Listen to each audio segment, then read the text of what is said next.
모든 사람이 서로 다른 현실에서 살고 있음을 깨닫는 것이 필요하다. 모든 이는 지극히 개인적인 버전의 삶을 경험한다. 하와이에서 장엄하게 지는 해를 100명의 사람들이 보았다면 실제는 거기에 100개의 각기 다른 지는 해가 있었던 셈이다. 우울했던 누군간 지는 해를 보며 아름다움도 장엄함도 느끼지 못했을 터. 이때 나는 모든 이의 현실의 버전의 중심에 서 있기에 우리가 진짜로 받아들이는 시뮬레이션에서 핵심이다. 나를 넘어서는 자신의 본질을 알기 전까진 우리는 가상현실 환영의 소나기에 있는 셈이다. 나는 당신과 메타현실 사이에 보이지 않는 벽과 같은 장애물을 창조한다. 우리는 이렇게 현실을 편집한다. 그중 양자택일은 우리 마음이 가지고 있는 가장 근본적인 편집의 도구. 그리고 그 시작은 나와 나 아닌 것. 에고는 각각의 사람을 다른 모든 사람들로부터 분리하여 셀 수 없이 많은 나와 나 아닌 것이란 결정을 내린다. 그렇게 만들어진 차이들은 사회적 불신과 반감의 기초가 된다. 내가 뉴저지의 어떤 병원에서 근무할 때 마음 한구석에 드는 생각이 있었다. 인도 출신인 나를 사람들이 열등하게 보고 있다는 생각. 하지만 한 발짝 떨어져 그림 전체를 살펴본다면 나는 현실 편집을 너무 많이 하고 있으며 그것은 오직 이기적인 이유 때문이었다. 우리는 오래되고 고정된 기호에 맞추기 위해 의도적으로 새로운 가능성들을 차단한다. 모든 사람의 과거란 호불호와 감정적 느낌, 짐짝처럼 끌고 다니는 기억들에 대한 선택의 혼란스러운 모둠일 뿐. 여기에 더해지는 고정된 신념과 가족사, 출생 후부터 일어난 모든 삶을 바꾸는 경험들은 말할 것도 없다. 태어난 이후 어떤 일을 겪어왔는지가 지금의 당신을 결정한 것이 아니다. 그 일어났던 일들에 대해 당신이 어떻게 생각했는지가 당신을 결정했다. 에고와 그것이 가졌던 모든 반응은 거대한 정신적 구조물, 나의 전이었다. 현실을 편집하는 능력은 인간이 관심을 주기로 결정할 수 있는 모든 것의 원인이고, 우리는 수십억 개의 것들에 관심을 가져왔기에 편집되지 않은 상태의 현실은 틀림없이 그보다 엄청나게 더 클 것이다. 인류의 성취는 진짜 현실의 눈꽃만한 부분에 지나지 않는다. 우리 앞에 펼쳐지는 지평에는 한계가 없다. 인간의 마음 안에서 현실이 만들어질 뿐. 현실의 어떤 면을 받아들이고 어떤 면은 거부할지 자유롭게 선택한다. 가장 익숙하고 안전하고 마음에 드는 경험을 반복적으로 추구한다. 우리는 그렇게 가장 위협적이고 낯설고 마음에 들지 않는 경험을 피한다. 무엇이 현실인가라는 궁극적인 판단 자체가 에고이며 그것은 우리가 세상을 어떻게 해석하는가에 따라 고도로 개인적이고 선택적이다. 이렇게 에고란 일종의 제한. 인생이란 여행을 떠남에 있어 나를 가장 친한 동반자로 선택한다면 모든 경험을 검열하고 판단하고 걸러서 하기로 암묵적으로 동의한 셈이다. 대부분의 사람들은 살면서 의식을 주로 이런 식으로 사용한다. 이건 마치 최신형 컴퓨터를 이메일 보내는 데만 사용하는 꼴이다. 당신의 개인적 현실을 제한하면 이는 의식의 가장 큰 선물인 무한한 잠재력에서 당신을 떼어놓는 것이다. 우리는 현실을 너무 많이 편집하며 사랑과 연민, 창조성, 그리고 진화를 확장시킬 수도 있었을 중요한 것들을 놓치게 한다.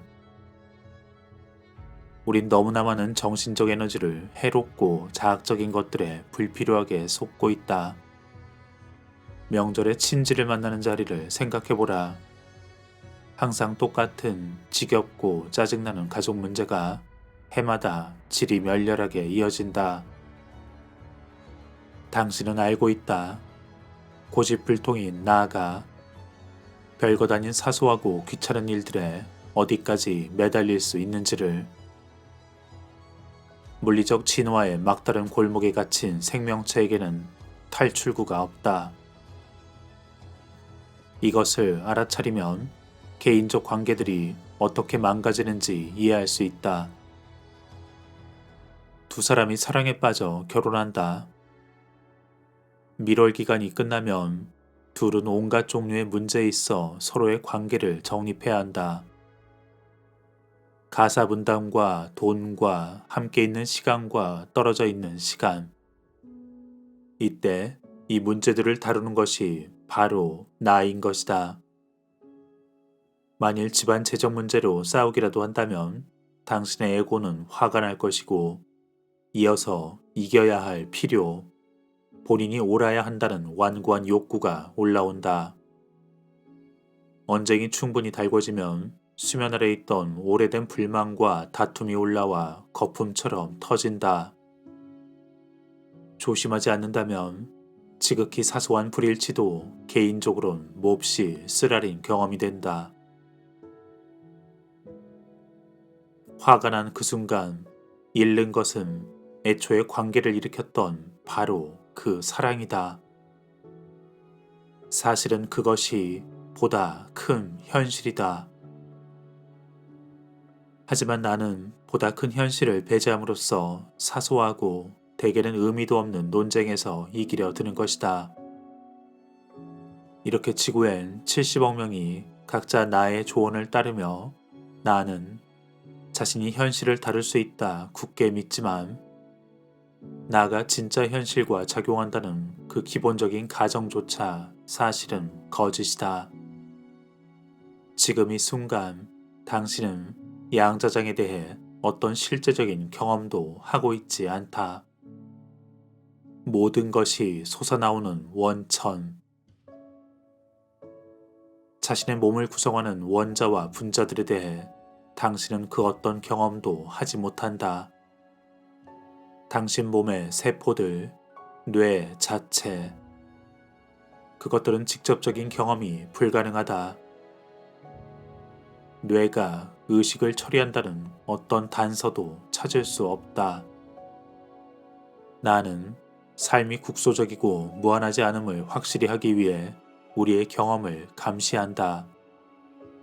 무한은 에고의 적이니 나를 흘려보내는 것은 무한을 받아들이는 것이다. 우리의 무한한 잠재력에 편안함을 느낄 수 있을 때에야 비로소 현실은 편집을 필요로 하지 않을 것이다. 우리가 세상에 관여하는 것은 실제로 양자 수준에서 시작하는 것. 양자 수준은 마음과 물질이 만나는 장소. 양쪽 모두 확률로서 존재하며 아직 눈으로 볼 수 없을지라도 언제든 현현할 만반의 준비를 갖추고 있다. 그리고 우리는 누구나 의식적으로 이 양자 수준에 진입할 수 있다. 거기에서 창조에 참여할 수 있는 폭은 무한히 확장된다. 창조가 더 쉬울 뿐만 아니라 마음과 물질이 아직 분리되지 않은 상태이기 때문이다. 둘 다 양자장 안에 보이지 않는 파동으로 완전히 같은 종류로 존재하고 있는 것. 이러한 무한한 잠재력의 이점을 살리기 위해선 이 현실이란 결말이 정해져 있지 않으며 미묘하고 보이지 않는 어떤 자극을 줌으로써 마음과 물질로 현현시킬 수 있음을 받아들이는 것이다. 이 정해진 결말이 없는 성질, 이것이 메타 현실이다. 마음과 물질을 넘어 일종의 배아의 상태로 우주 전체와 그 안에 모든 것이 존재하는 곳. 우리는 나의 몸, 나의 마음이라 말하도록 조건화되어 있다. 그것들이 우리가 경험하는 움직임과 생각을 행한다고 자동적으로 믿고 있는 것. 하지만 메타현실에서 움직이고 생각하는 자는 의식이다. 이 메타현실엔 지금까지 있었던 모든 생각, 그리고 앞으로 있을 모든 생각들이 보관되어 있다. 우주의 팽창이론에 중대한 공헌을 하고 다중우주를 초기부터 지지했던 안드레이 린데는 이렇게 이야기했다. 물리법칙을 따르는 물질세계라는 이 모형은 너무나 성공적이어서 우리가 어디서부터 시작됐는지를 이내 잊어버리게끔 만든다. 그리고 물질이 유일한 현실이고 지각은 단지 물질을 묘사하는 데 유용한 어떤 것일 뿐이라 말한다. 하지만 실상 우리는 이 느낌이라는 현실을 물질세계라는 이론으로 대체해버린 것 뿐이다. 양자적 우주론에서 의식이라는 개념을 제외한다면 우리의 관점은 점점 좁아질 수밖에 없을 것이다. 상대적 관찰자가 존재하지 않는다면 온 우주의 양자 파동함수는 시간에 따라 진행할 수 없었을 것이기 때문이다. 여기서 린든이 이야기하는 것은 저 밖의 세계는 지각의 대체품이라는 것. 오직 지각만이 의심의 여지 없이 진짜이다. 그가 주장하는 것은 빅뱅의 관점에서 어떻게 창조가 일어났는지, 다중우주의 본질은 무엇인지, 그러한 해답을 찾으면서 결국은 필연적으로 의식을 다룰 수밖에 없음을 주장하고 있는 것이다. 누군가 그 사건을 지켜보는 자, 상대적 관찰자가 없다면 빅뱅 이후의 이 우주는 결코 확장될 수 없었으리라. 그럼 대체 이 수수께끼의 관찰자는 누구란 말인가? 종교인이라면 신이라 말할 것이고, 과학 용어를 사용한다면 오직 두 가지 가능성만이 존재한다. 무한의 우주의식 또는 우리 인간이다. 하지만 실상 두 가능성은 하나로 합쳐진다. 우주는 오직 인간이 경험할 때만 존재하고 그것을 경험하는 능력은 무한 또는 우주의식에서 나온 것이다. 그리고 이 합일이 가능한 건 의식의 근원이 우주적이든 개인적이든 우리 안에 있기 때문이다. 아인슈타인은 다음과 같이 이야기했다. 인간은 자기 자신을 경험한다. 자신, 그리고 자신의 생각과 감정을 그 나머지로부터 분리된 어떤 것으로 경험하는 것이다.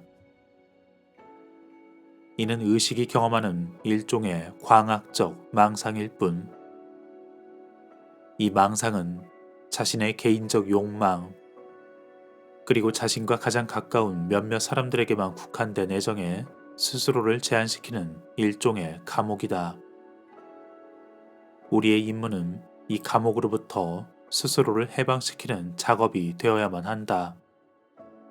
그의 이러한 이야기는 우리를 통합시키고 안식을 주며 고립되어 있다는 망상을 끝내기 위한 한 과학자의 애정어린 충고와 같다. 인류의 모든 문화에서 현실이 속임수라는 똑같은 개념을 보여주기 위한 다양한 이야기들이 만들어져 내려왔다. 하지만 우리가 마음의 그 완벽하고 빈틈없는 속임수에 매어 있는 한 여기서 거기로 갈 방법은 없다. 하지만 이 가상현실이 제 아무리 물샐 틈 없을지라도 빠져나갈 구멍은 분명히 존재한다. 그것은 다름 아닌 경험 그 자체이다.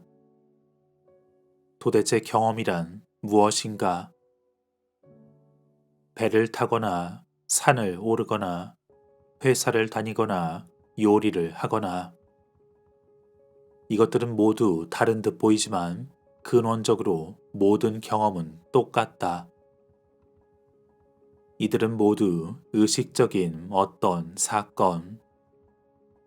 하지만 우리가 이 경험의 근거를 물질 세계에 두는 실수를 계속 저지른다면 우리는 결코 이 마법의 환영으로부터 깨어나지 못할 것이다.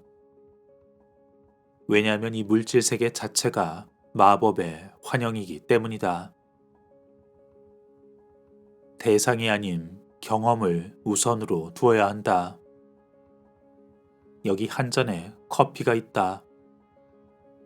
시공간에 잠시 동안 존재하는 어떤 고정된 물리적 대상. 우리는 그것을 대상화시키고 이름을 붙이고 있지만 실상 그것을 구성하는 것은 경험이다. 색과 빛과 그림자를 보며 향을 맡고 온기를 느끼고 맛을 느낀다. 이 모든 경험들이 진짜 현실이다. 거기엔 컵도 커피도 그리고 결국 한 잔의 커피도 없다. 우리가 나무와 구름과 산과 별, 그렇게 한 잔의 커피라 부르던 것은 오직 어떤 경험으로서만 존재한다. 이것이 메타 현실의 입구. 색이 의식 안에 창조되는 것처럼 양자적 진동이 색깔과 오감에 의해 전달되는 모든 것으로 변모된다. 관찰자가 존재하는 순간 불확정성은 멈추고 파동함수는 붕괴되며 입자가 감지된다. 그리고 참자아의 수준에선 모든 소망이 결국 이루어진다. 완전한 충족을 위해 필요한 것은 오직 나이다. I am. 그 어떤 만족감도 이에 비견될 수 없다. 가장 미묘한 수준의 마음이 표면에 드러난 마음보다 더 많은 성취를 이루어낸다니 이는 기이하다. 많은 사람들에겐 세속적인 욕망을 쫓는 것이 삶의 전부. 때문에 고요히 존재함은 많은 이들에게 불편하게 느껴진다. 하지만 고요는 새로운 현실의 문을 열 수 있다. 그 순수 의식. 그것은 창조성과 지복이며 지성이며 사랑이며 각성의 무한한 원천임을. 그것이 열쇠이다. 근원에 가까운 삶을 살며 이 무한한 잠자력에 접속할 수 있게 되고 이로써 당신은 현실의 진정한 공동의 창조자가 될 수 있을 것이다. 고정된 자아도 없고 고정된 육체도 없다. 당신이 자각하는 자아가 당신이 동일시하는 자아. 갈등을 겪으면 에고가 호출되어 올라온다. 갓난아기를 보며 사랑스럽다 느낀다. 우리 주위에 펼쳐지는 일의 원인이 우리 자신임을 깨달을 때 비로소 참 자아가 드러난다. 때가 되면 이 참 자아가 주도권을 잡을 것이고 이 변화가 일어날 때 세상 또한 변할 것이다. 세상이 딱딱하고 고정되어 있고 완고하고 융통성이 없다 느껴지는가? 안타깝게도 여러분 자신이 그러하다는 뜻이다. 에고는 받아들이기보다 저항하고 놓아버리기보다 집착한다.